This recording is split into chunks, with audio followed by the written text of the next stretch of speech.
travers des informations bien fouillées concernant tous les domaines de la vie du pays. Le magazine Humura Burundi est diffusé sur le web via le site de la RPA www.rpa.bi. Humura Burundi. À la présentation, Nadej Irakoze. Nous sommes vendredi 6 novembre 2020. Bonsoir et bienvenue dans le journal du magazine Humura Burundi. Tout de suite les titres. Une personne est morte ce jeudi en commune Bugabira et 15 autres sont hospitalisés à l'hôpital de Kirundo suite à l'intoxication alimentaire. L'Union européenne a décidé de maintenir pour une année de plus les sanctions qu'elle avait prises depuis 2015 à l'encontre du général Gervais Ndirakobucha, 2 autres officiers burundais et un agent du service national de renseignement. Le directeur provincial de l'enseignement à Muyinga reconnaît que le secteur éducatif fait face à de nombreux défis, ce qui cause un dysfonctionnement dans ce secteur et dans cette province. Lucie Kabera est à la cabine au son et Inès Gakiza sur la prise d'image. Tout de suite, le développement de ces titres. Encore une fois, bienvenue. Une personne est morte tandis que 15 autres sont hospitalisés à l'hôpital de Kirundo. Depuis ce jeudi, l'intoxication alimentaire serait à l'origine de ce drame survenu sur la colline Nyakarama, zone Kionza, commune de Bugabira de la province Kirundo.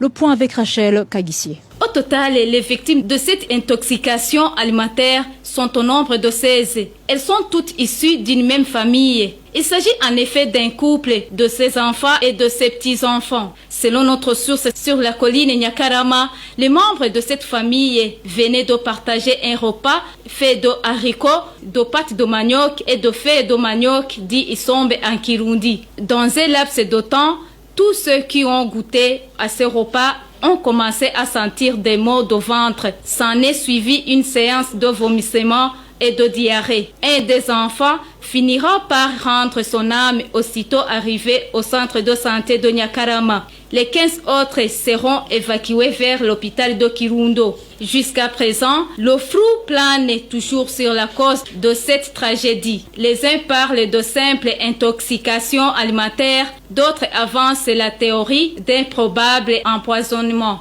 Dans l'entretemps, la vie des 15 autres membres hospitalisés ne serait plus en danger, du moins selon les sources de la RPA au sein du corps médical de l'hôpital de Kirundo. Merci Rachel Kagissier. Une femme du nom d'Evangélique Nkunzimana a été retrouvée morte la nuit de ce jeudi sur la colline Massango, commune Bukinanyana de la province Chibitoke. Le corps de cette femme de 38 ans était suspendu dans sa maison, selon Christian Mourikiye, administrateur de la commune Bukinanyana. Cet administratif pense que cette femme se serait suicidée, poursuite de sa longue maladie. En page diplomatie, le ministre de l'Intérieur et de la Sécurité publique reste sous sanction de l'Union européenne. Les mesures restrictives contre le général Gervais Ndirakobucha, 2 autres officiers burundais et un agent du service national des renseignements ont été prorogées pour une autre année. Des sanctions prises à leur encontre depuis 2015 pour leurs actes portant atteinte à la démocratie. Inès Gakiza nous fait le point.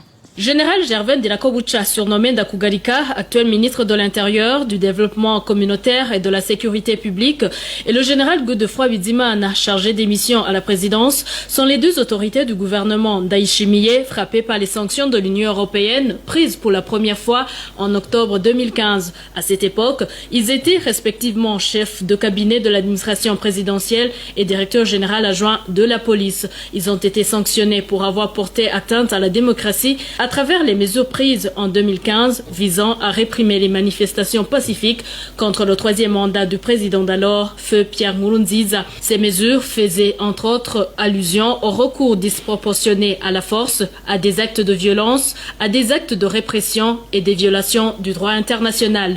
Joseph Mathias Niyonzima, alias Kazungu, est la 3e personne frappée par ces sanctions de l'Union européenne, agent du service national des renseignements, en plus de son implication dans la répression répression des mêmes manifestations de 2015, Kazungu est présenté comme responsable des formations paramilitaires des milices Imbonerakure, de la coordination et de l'armement de ces milices. La dernière personne frappée par ces mesures est le général Léonard Ngendakumana. Ce dernier a été sanctionné pour avoir participé à la tentative du coup d'État du 13 mai 2015. Il est aussi responsable d'attaques à la grenade et d'incitation à la violence. Toutes les 4 personnes n'ont donc pas l'autorisation d'entrer sur le territoire européen, même pour le passage en transit depuis octobre 2015. Ces mesures visent aussi le gel des avoirs des 4 personnes qu'elles auraient dans un des États de l'Union européenne. Le Conseil de l'Union européenne s'est réuni le 29 octobre dernier et a décidé de prolonger ces mesures pour les 4 concernés jusqu'au 31 octobre 2021. Merci Inès Gakidza. En page droit de l'homme, les habitants de la commune Ruhororo, province Ngozi, s'insurgent contre l'instauration d'un couvre-feu à l'endroit de toute personne de sexe féminin, récemment prise par l'administrateur de cette commune. Les habitants de cette commune crient à la violence des droits de la femme. Les détails avec Emmanuel Daishimiye. Les habitants de la commune Ruhororo déplorent cette mesure prise par l'administrateur de cette commune, interdisant les femmes et les filles de ne pas se déplacer après 20 heures. Ils précisent qu'à cette heure-là, il y a des femmes et des filles qui sont encore au travail. Les gens vivent de diverses activités. Il y a des femmes qui pratiquent le petit commerce dans des boutiques. D'autres sont des médecins et se rendent à leur lieu de service pendant des heures avancées. D'autres encore peuvent se rendre à des restaurants pour chercher de quoi mettre sous la dent. Il y a aussi des élèves qui font des cours du soir et qui, de temps en temps, se déplacent d'une maison à une autre. Ces habitants de Ruhororo indiquent que cette mesure prise à l'endroit de ces femmes et les filles est injuste. C'est une mesure qui n'a pas été bien étudiée et qui viole les droits de l'homme et surtout ceux de la femme. Il faudrait que cette mesure s'applique à tous et non seulement à l'encontre des femmes. Cette population demande que cette mesure soit suspendue. À ce propos, nous avons essayé de joindre par téléphone Mamerte Birukundi, administrateur de la commune Ruhororo, mais sans succès.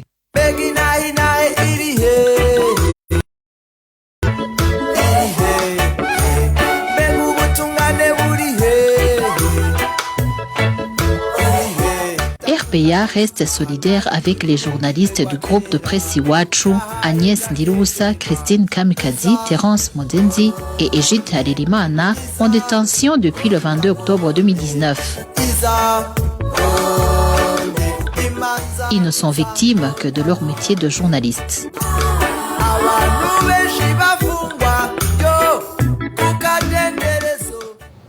À présent, page éducation, les parents des élèves du lycée Saint-Dominique Savio Dombilidzi, situé en commune Gatara de la province Kayanda, déplorent l'exploitation de leurs enfants par le directeur de cet établissement scolaire.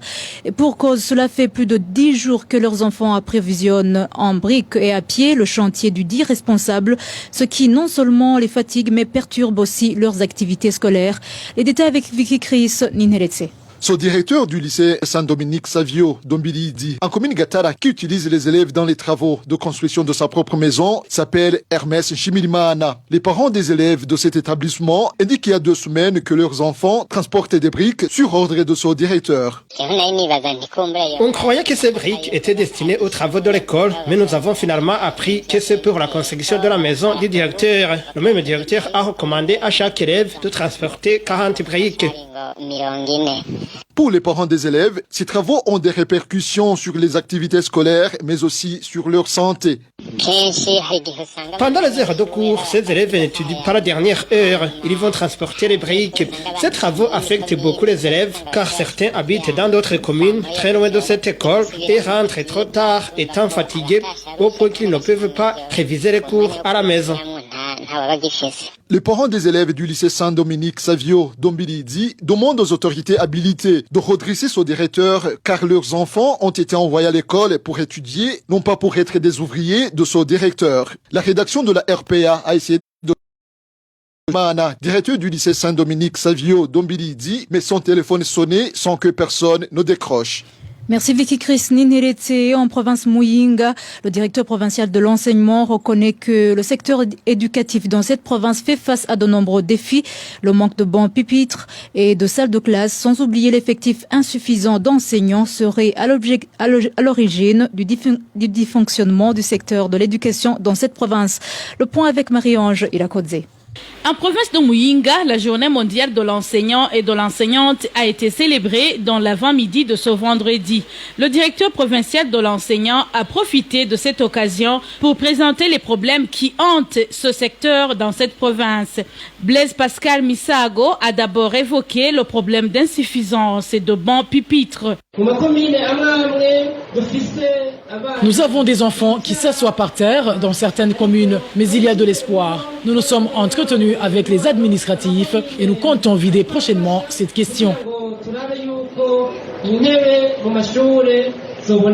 Ce secteur souffre également du manque d'enseignants, un problème qui, selon Blaise Pascal, touche beaucoup plus les écoles fondamentales.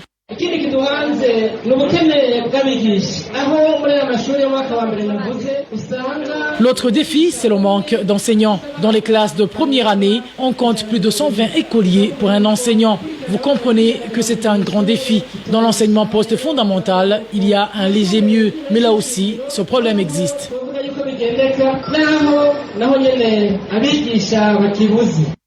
Le directeur Blaise Pascal Misago n'a pas oublié de soulever le manque de salles de classe.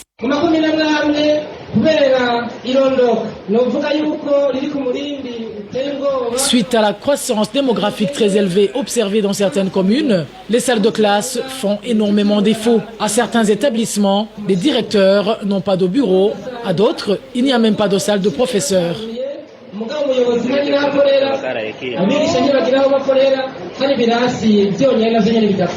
L'autre facteur soulevé par le directeur de l'enseignement provincial à Muyinga et qui handicape ce secteur éducatif est le taux élevé d'abandon scolaire, surtout pour les jeunes filles qui désertent l'école suite aux grossesses non désirées. Pour rappel, la journée mondiale de l'enseignant et de l'enseignante a été célébrée au Burundi le 15 octobre en commune Matana de la province Bururi, au moment où, au niveau mondial, elle est célébrée le 5 octobre.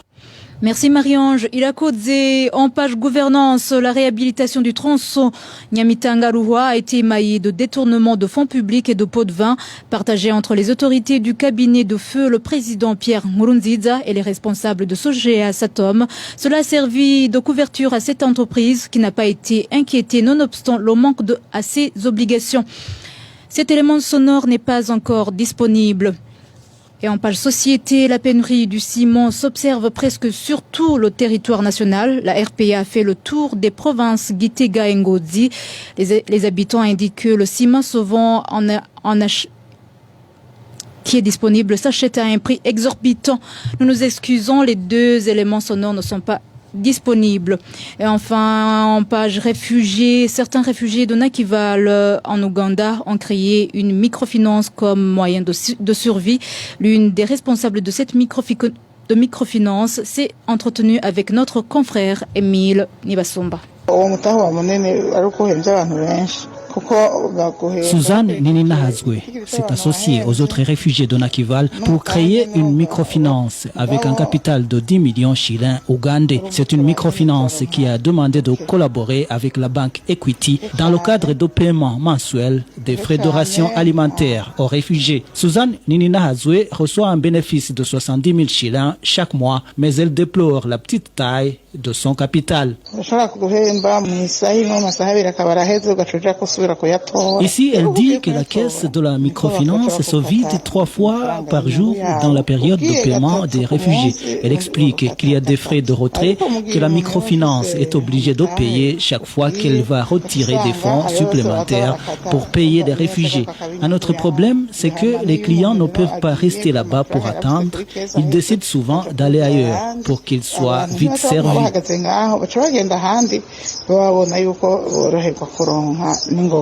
L'argent gagné lui permet de combler la ration alimentaire, de payer les frais scolaires pour les enfants et d'acheter des habits. Mais Suzanne Nininahazwe estime qu'elle gagnerait plus si elle avait un grand capital.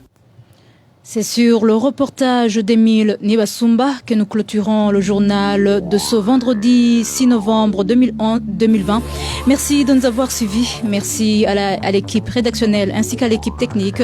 À la présentation, vous étiez avec Nadège Ilakodze. Bonne soirée chez vous.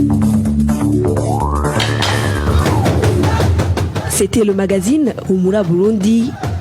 Un magazine campant pour relier les Burundais en exil, et ce toujours au pays, à travers une information de qualité.